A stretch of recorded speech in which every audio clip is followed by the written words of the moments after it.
it's really hard to go against a guy like Devin, against anybody. And then you see his opposition this time around with all the circumstances, everything considered. You can't bet on Oscar De La Hoya in 2024. Welcome back to another episode of the Hurt Business Podcast. As always, I'm one half of the host. My name is Ferris Big Hurt Sharari, and I'm joined today by my co-host, Mr. Leech. Real bad man. There we go. There we go. You got to say the nickname, bro. You can't leave that part out. It's getting played out. Yeah, but under no circumstances are you allowed to play that out. It's getting played out. People are like, yo, who the fuck is this guy, bro? Like, just fucking get to the fights. That's what these people get to the fucking juice, mate. To the fucking meat and potatoes, yeah? Yeah. Get to the fucking shit, man. Yeah, that top boy really got your accent pretty solid there. I haven't watched an episode. Don't know what that is. Top boy, you never watched that shit? I thought not familiar. Not familiar. I've heard of it. Haven't seen it though. I thought, what was the other UK show you was trying to get me to watch? Oh, Peaky. You got to get on Peaky. Yeah, man. Still you got to get on Peaky. What are you doing, bro? You're right. I see it all the time on my Netflix recommendations. I just haven't clicked the button. I'll watch Peaky if you watch. I'll watch Sopranos if you watch Peaky. But you started Sopranos though. You gave it a shot. Bro, one episode and fell asleep. Like that shit was boring. You ever watch Vampire Diaries? Hi, bro. Yeah. Are you scared? All right, what are we doing? You're right. What are we doing? All right. The reason we're here today, man. Oh, also, we cracked 200 episodes, brother. This will be episode 201 on the channel. Crazy. Damn. Crazy. 201. That's crazy. That shit's crazy. But special episode today, Ryan Garcia versus Devin Haney, a fight that's been inevitable for years. These guys have fought in before the world knew their names. Amateurs 6 times, famously recorded record 3-3. You've been on the Devin Haney hype train for some years, and then eventually I joined along. Ryan, I felt like neither one of us ever really jumped on the hype train. I mean, we respected it from a distance, but I just never really bought into it. This is a version of Ryan Garcia recently that we've been watching that I almost don't even recognize. Like, this dude is a completely different person, and it is so scary to see ahead of such a big fight against a guy like Devin Haney. It's so insane. He got into Oscar stash, man. You think so? And he's mirroring him. He's like, they're like the same person now. It's scary. It is scary. You ever heard of FouseyTube? Of course I heard of that. You know what Fousey is? You seen his outbreak and how his, like, it almost kind of looks like it. No, it's very similar. It's very similar. The thing with Fousey is he was beefing with nothing. Like, he was fighting demons. Ryan Garcia he actually has some reason to be, on the coke. Does he? On the booger sugar. Well, I'm saying he's beefing with something. Yeah. There's something there. Fousey was fighting ghosts. Yeah. But I completely understand. I don't know. Is it drugs? Maybe not. Is it a manic episode? Absolutely. We can definitely say that. This guy's off it. Like, for the past 2 months, I've just been watching this guy spiral downhill. And some of it has been funny, and some of it has just been genuinely concerning. Yeah. Like, just today, like, he was going at it with Ryan Garcia. He was going at it with Devin Haney, and he just tweeted the most cryptic. Let me just read it. He goes, Devin Haney touched me without consent. I'm suing him for putting his hands on me. And I identify as a woman. Okay. So he touched me as a grown-ass man and hit a grown-ass woman. And I'm LGBTQ+. So now it's a hate crime. Nah, this is so fucked up. And like 20 rainbows. It's just got like, what is this shit? Like, that's one tweet. That's just one tweet. And it gets crazier and crazier when you go down the rabbit hole. We've all seen it. But this was like the tip of the iceberg for me. I'm like, I have no faith in this guy winning this fight. Just off of these tweets. I can't take him serious anymore. He's not joking. This guy, he's clearly joking with that tweet, but like all the other shit is just like, is this guy even focused? Like, where is his head at? You know what I mean? So I am just very concerned on that. But yeah, that was a great opening. We do have a fight that is due. It was a fight that's been due for years. These guys have fought in the amateurs. They're 3-3 against each other. So this is kind of like the settlement for that, which is good.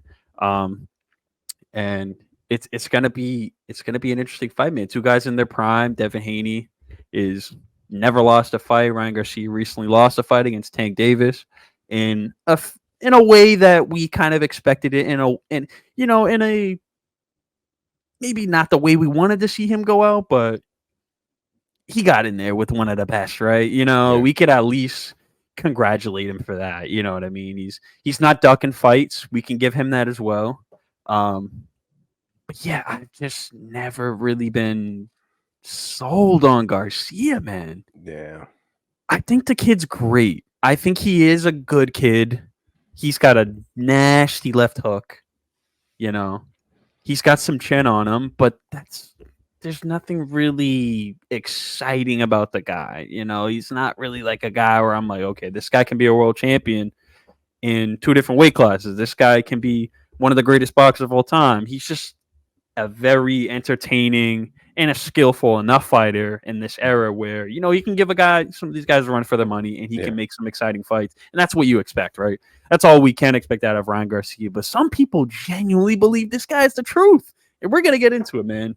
We're gonna get into it. People like even watching all these antics still think he has a chance against Devin. Yeah, that's still crazy. think this guy has a chance against Devin, but then still thinks this guy can be a world champion in multiple weight classes and dominate this super lightweight playing field, which I don't see it, man. I really just don't see it, especially with Devin Haney in this weight class now. It's over, man. It's really over. But go ahead. I mean, I feel like Ryan is young. He's only 25, and yes, like this current version of him, I agree with that. There's no chance this version of him becomes a 2-3 weight division world champ. You definitely don't dominate the top level guys in a second weight class if this is the version that you're presenting. But like, if he gets off the Booker Sugar, if he says, you know what, Oscar, you're just a cancer, you're the problem. I'm going to Matchroom. I'm gonna go Eddie Hearn. I'm going across the pond overseas. I'm going on that side. Who knows? He could. The skills, the potential is there. It's just a matter of like, can he surround himself with the right people and actually put together a good camp and a healthy one. Like I seen him in some like those videos that they were doing in preparation, like those embedded version of their vlogs or whatever. Yeah. He's eating Skittles, making songs. Like, what are you doing in a studio with a bag of Skittles? like what? Like this version of him is alarming. You said concerning. I agree. Like there's no level of confidence that he's given us coming into this fight, and maybe it's just him trolling us, or it's just us seeing a spiraling out of control young athlete. Yeah, and it's kind of hard to tell, right? Like this guy, it's just hard to tell. But it's like it could be some mental health thing. It could be whatever, right? Like we don't even have to get into it too much, man. It just is what it is. But I had a lot of faith in Ryan. In recent years, I had some faith in him being a much more skilled fighter. And I know we talked about it a while ago, and he fought like Emmanuel Tago.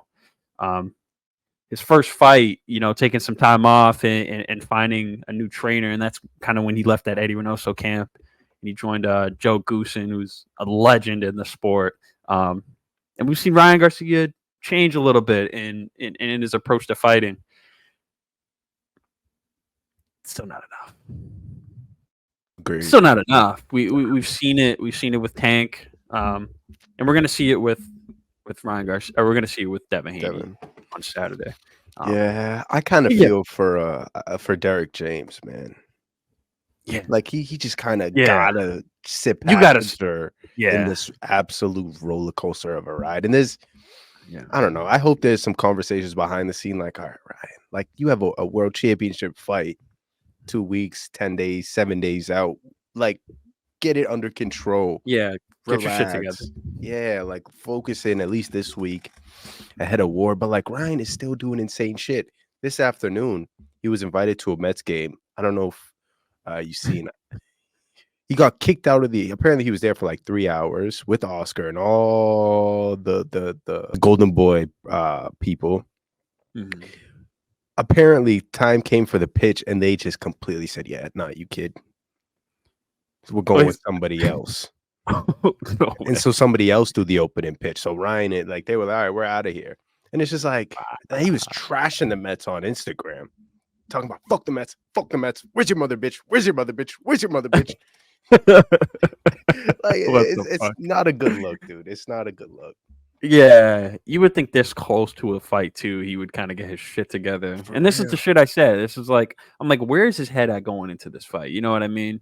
Because this is not going to be an easy fight for him by any means. He's fighting top 3 pound for pound in the sport right now. In my honest opinion, my humble opinion, top 3 pound for pound in the game right now. Mm. And this is his attitude going into the fight. But yeah, It's we'll crazy. see.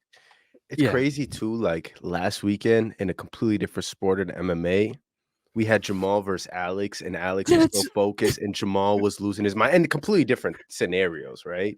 But like Same case. same kind of concept of one fighter being locked in and one fighter just being a loosey goosey, Yeah. unfocused, silly willy. And we seen See how that. that one ended, and we can almost jump into predictions eventually. But Yeah. tell me your analysis of the fight. How do you see it playing out? I mean, man, we got. I need to see you. Don't do that thing you do. You knew what I was about to do too. You can do it when you can do it like in the middle or whatever, whenever you want to do it. But I want to. But yeah, we know how we know these guys' styles. We talked about these guys time in and time out, man. I've watched the sparring of them younger. You know, not really much to see there, man. I saw them fight in the amateurs. Not really much to see there, man. You know, these are 2 completely different fighters from that era.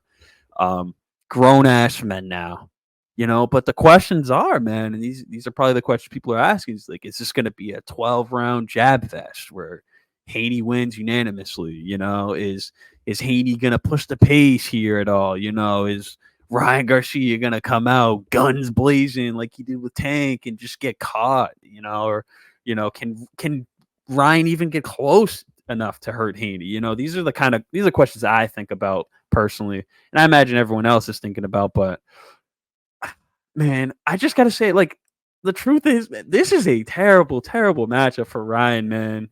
I mean, it's just think about it. Imagine being a fighter that just outright depends on left hook countering all the guys he's knocked out. All these guys he's put out has been with that left hook counter. Imagine that being your best tool in your game, the only tool in your game for success. And we've seen it time and time with Ryan Garcia. He's had success with it all over the canvas. Doesn't matter where he is in the ring. He puts these guys out with that left hook. But then he's got a guy like Haney who's known and so skilled on staying on that back foot, feinting, jabbing you to death. Knowing Haney's style, he won't commit. You know, he's gonna play this fight safe. As much as Bill is like, oh, my son, he fucking disrespected my son. Mom's sending my kid in there to kill him. Haney's not gonna go in there and kill Ryan Garcia. Let's be real. Can it happen? Absolutely it can. Ryan Garcia has an incredible chin for the most part. I mean, he's fought Tank. What did we see in that fight? We saw that first knockdown. That has knocked out 90% of Tank's opponents. Let's be real. That punch has knocked out 90% of his opponents. Ryan Garcia has a good chin, man. He is a very good chin. It's his defense. His defense is just such a big issue, man. And that alone is the biggest pet peeve with me going into this fight. Is like, this is just not a good matchup for him, man. Yeah, I'm not liking the defense of Ryan Garcia against a guy like Haney who can just be so wide on the canvas, man, and stay back and play it safe. I don't know. I feel like in moments of this fight, I imagine Haney is just going to piss Ryan off. He's going to be so unfocused. He's going to get frustrated. He's going to get wild with the Yeah. punches. And I really don't see it being competitive in that nature. But I will say I'm not going to count Ryan out in this fully.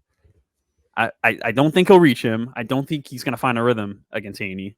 With that jab that Haney has, I don't see a rhythm happening. But Ryan still has a puncher's chance, right? We've seen Haney get hurt. We've seen against Lomachenko. He's hurt him. You know, it's possible to hurt Haney if you get to him, but you have to get to him and you have to land clean. And Haney just doesn't. He doesn't allow people to land that clean. Unless you're Lomachenko, who's got questionably the best footwork in boxing right now. Of all time, maybe. Of all time, maybe, right? Yeah, that's it's gonna be a tough one, man. I imagine this being a wide UD for Haney, possibly a stoppage. Late stoppage, I don't see this being early for him. I can see like a 10, maybe a 9 or a 10 late stoppage. But I see this overall, I see this being a wide unanimous decision for Devin Haney, man. He's just levels, several levels ahead of Ryan, man. Yeah. I see this being an easy win. I don't know about you, but Devin Haney, he's well trained to neutralize the hooks. Like this is not his first rodeo with a hook fighter like Ryan Garcia. I don't know. Genuinely a better fighter. He has an easy path here, man. And I'm not being a biased Devin Haney lover. You know, I love my guy and I try to be as neutral as possible, but it's just hard. Like when you have this kind of matchup, right? So. Right. Yeah. Stylistically, this kind of matchup, but then also like everything else that Ryan is doing that we spent the first 15 minutes of the podcast talking about. Right. And Ryan, before I end it off, and just to mention too, on my point of Ryan having an incredible chin, two things that he has that do not mesh well is an incredible chin and a lot of quit. So just had to mention that he's got a lot of quit in him. Crazy thing to say. But a good chin, you know. So yeah, a lot of great points by you. Just to go back to the beginning of all of it, you mentioned the Amy fights. I agree with what you said. At this point, like there's so much has happened since then.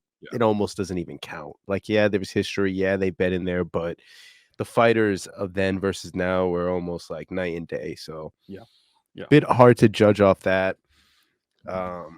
Stylistically, I agree. I think the boxer always beats the puncher. Unless you're fighting Tank Davis, then the puncher just Ooze. Number one pound for pound hardest puncher in boxing right now. Yeah, like Tank has just beaten up every boxer he's gone there with. So yeah, unless you're Tank, you usually lose that fight. But everything that we've seen out of Devin thus far has been so technical and disciplined and smart. My only question is, as the fight goes on, say he's beating the shit out of Ryan, and it gets to a point where he's like, there was so much talk, so much rah-rah back and forth. I'm going to try to knock this guy's head off. And he gets a little sloppy against a big puncher like Ryan, where like all Ryan really needs is one of those sharp, fast left hooks and down goes Devin. It's a possibility. Yeah. That's what I was saying. So you had the right questions. I said that in the beginning. I was like, does Haney push the pace in this fight? Yeah. He doesn't need to. Haney has a clear path to victory here. He doesn't need to make a mistake. I always say this when we talk about Sky Nicholson fight. Your girl. I always mention this. I always say it. She does not need to push the pace on these girls. Would it be nice if she did? Yeah, it would be nice if we saw a finish here or two, but she doesn't need to. These people can't get to her. She's long, rangy, and it's the same thing with Devin Haney. He doesn't need to take a risk here, but it would be kind of nice to see it, you know. Yeah, but is like the risk on that, the risk to reward, is it worth it? Like you could get caught. Losing your belt, man. That would be tough. Yeah, man. Nobody's ever dropped Dev. What if Ryan is the first one? But like, needless to say, I totally see a world where Devin wins 12 rounds. Absolutely. I also see a world where it looks a little bit like when Floyd fought Diego Morales in their early years. right? Where like What you a had this like banger, man. long, lengthy power puncher, and then you have this pure boxer, and the pure boxer is winning all the exchanges, being faster. And then towards the end of the fight, Diego is just so tough. RIP to him, but he's just so Yeah. tough and just a G and not giving out. Thankfully, his corner, oddly enough, Gusing, who you mentioned earlier. Just coaching. Yeah, that was his coach. Diego Corrales. Yeah, who did I say? You said Morales, but it's My fine. fault, You were my close fault. enough. Yeah, Yeah, yeah, yeah. Goosen, Coach Corrales. That was damn. That's crazy. He's the You one who remember that? threw. Yeah, he's the one who threw in the towel. Yeah. So I see it. It could look like that, right? Where come round 10, Ryan just wants no more fight, and like you said, he do got He's to got come out and quit. he got a Uh, lot of quit yeah, for he wants no more fight, and maybe he takes another knee, or what if Ryan finally gets a big? I mean, Devin finally gets a big KO. It's been some fights, and the competition has been wicked high, so that's no knock to yeah. him, but man, this could be the one, man. This could be the Yeah. one. Yeah. But I got Devin as well. I think there's multiple routes of victory for him versus Ryan. Yeah. He just got to find that one shot. Willie, I don't know. Doubt it. I don't know. Devin has to really take a risk here for Ryan to catch him, man. Ryan just doesn't have the footwork. He doesn't have the jab to he doesn't have a disciplined enough jab to get to Haney. And what's a left hook counter when Devin Haney's on the back foot, right? Like it's useless. Like his main tool is useless, man. All these guys push the pace on Ryan Garcia. They get in his face. Devin's not gonna do that, man. Or will he? Who knows? Bill says he is. Bill's like, I'm gonna send my son in there to kill him. Yeah. Like he dies. Like that was an insane thing to say, by the way. Crazy. Yeah. Coming from a guy who has like a 49% or not, maybe even less, like a fucking 42% knockout ratio. I'm gonna send my son in there to murder him. Like, all right, Bill. Like we're all Haney fans here, but it's not known for the power. He doesn't really have the knockout power, but he has enough power to discourage fighters, and I think that's enough for Ryan Garcia to get upset, frustrated. Fuck, I can't get to this guy, man. Yeah. He's a lot quicker. I think we're gonna see moments where Ryan is really gonna be like, this kid is just way too fast. Like a lot of fighters say that, man. Yeah. They always say that. There were two fighters in recency. What was his face? Fuck. It was the I'm old guy he blanking. fought. I'm blanking. Yeah. I know exactly what you're talking about. Fuck, I'm losing it. Linares. Linares. Yep. Yeah. He was like, man, he was a lot quicker than I imagined. It was kind of tough getting to him, but and I forgot the. Didn't even matter, man. I think Loma too said some shit afterwards. Like I was surprised to see this and that after their fight as well. Regis. Was it Regis? It might have been Loma. Yeah, Regis got starched that fight, and I think I remember in the post, not in the ring. I don't think they even said anything, but I do vaguely remember him saying that he was a lot quicker than he thought. Than he thought he was going to be. Interesting. Which is probably the case with everybody that gets into Ryan, right? Or Devin. Devin. Yeah. But it looks like we got a pair of Devins, man. Yeah. I mean, it's really hard to go against a guy like Devin against anybody. Yeah. And then you see his opposition this time around with all the circumstances, everything considered. You can't bet on Oscar De La Hoya in 2024, man. You just can't. Nah. Can't. That guy is absolutely lost it, man. Especially like seeing how battle tested Devin is. Like he's gone to Australia twice, beat the champ, came back here, beat Lomachenko, who we thought this guy was unbeatable at the time. Yeah, it's crazy, man. He's really battle tested. He's been in some shit in such a young career, and I see him as you dominating on Saturday. 420. It's gonna happen. I was pulling up the lines. I saw a crazy line. I just wanted to confirm this for all the Haney fans. Let's see. I want to confirm this is real. Okay, so Devin Haney. Wow. Seeing Ryan Garcia in any fight at a plus 5,500 is kind of is crazy to me. Wait, no way. Yeah. Okay, That's it's cap, right? true. No, it's not cap. It's true, and it went up. Ryan Garcia to win by KO is a plus 2,500. Is insane. If you're a Ryan Garcia fan, I'm probably salivating at that because he has a real puncher's chance here. I know we said it's gonna be tough for him to get to him, but let's be if he somehow miraculously lands that left hook, I see no reason Devin Haney doesn't see the canvas for the first time in his career. If that land hook lands flush, he puts everybody out with that left hook. But like I said, that is so juicy. Like if you're a Ryan Garcia fan, I imagine there's a lot of Ryan Garcia fans, if there are any at this point, placing that line. Yeah. So Yeah. I definitely don't think any Ryan Garcia fans dug that out to this part of the podcast where we basically just trashed him for 25 minutes. we gave him as much credit as he deserved. Well said. Probably more than he deserved. Well said. Speaking of big punchers that you're huge fans of, Deontay Wilder got a next fight. Did you hear about it? What's he announced for? He's fighting. Pull this up. He's fighting the Asian dude that I like. Oh, The heavyweight. yeah, I never yeah. remember his name when I need to. Because he lost his last one. Yeah, he lost to Joey Parker last time around. Damn. That's a good fight. That's a good fight for two both big guys. punchers, 100%. Two big punchers, and definitely doesn't see the distance. It doesn't require Deontay to use any technicality boxing wise. Just avoid big shots, and I think that benefits both fighters in this situation. And they're also co-headlining the Better Bivol card in mid-June. I think that's set for, and that's going to be a banger. That card is going to be insane. Crazy. I can't wait for that one. I cannot wait. It's gonna be nuts, man. But yeah, that's all the boxing news I got. Nothing in MMA this week after such a crazy weekend last weekend. So yeah, if you made it to this part of the pod, Josh and I greatly appreciate the support. Follow us on the socials. Cop the certs. The 25% off is going away this Friday, so get it before it's too late. And we'll catch you guys post Devin Haney, Ryan Garcia. Enjoy 420. Peace.